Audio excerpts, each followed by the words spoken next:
My first and most important bit of advice here is that you should always build the product first, and then look to build both the components and actually your design system afterwards.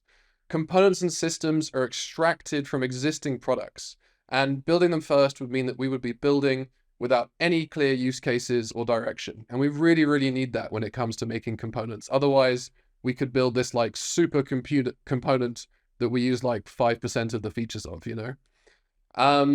So we've said that components are pieces of interface, right? So let's jump into it and have a look at an interface. This is a product that a lovely events page that I made just for this class. And our first task is to think about what here might be a component, right? See event cards, buttons, title, tags, everything.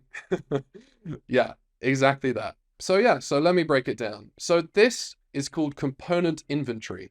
And it's the first step really that we take. So in the header here, I've isolated, yeah, we've got this like page title, we've got the event date picker.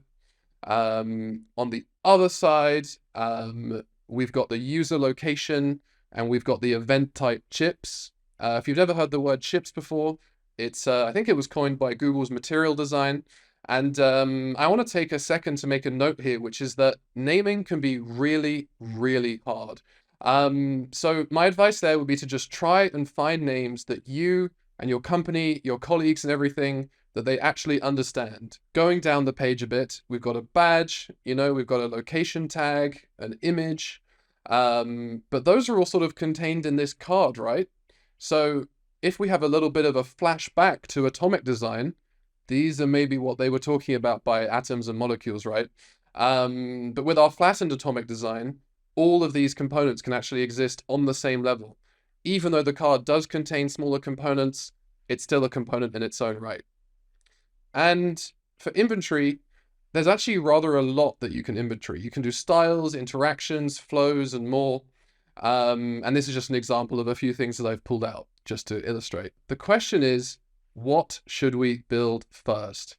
And I'd say all of these are pretty good component candidates. Do we go for the most simple badge? Or do we go for our card that contains lots of components or some chips? You know, like how should we prioritize them? And here are some good guidelines, in my opinion. Number one is build the thing that is actually valuable to the business. And what I mean by this is building a button is great and they're used very frequently. You can see that's my second point. But let's take something like Google Maps, for example. And you could argue that the map from Google Maps is in itself a component. So when it comes to the business, Google Maps users are going to be the ones who are really using that map. It is vital to their business. So it's naturally the natural target for sort of picking that first component. And the second one is that what's used often, and that's both by your end users, like the people using your product, and also the people who are using your design system, you know. Then finally, I'm going to put one on here, which is what needs frequent updates. Our event card might be a good example of that, you know. Maybe we're going to change the layout, like change how the badge looks all the time, and it'll just be a bit of a pain to have to update our design files constantly. So that might be a good candidate as well. For a more complex project setup, like in a company, I think this is a really great guideline from Dan Moore, especially if there's an existing system in place. Add a component to a design system when 3 or more teams need it or are using it. And I'm going to add a little bit of a caveat here, not just teams, it could be projects or products, because maybe the way your company's set up, it's just one design team or one product team, you know?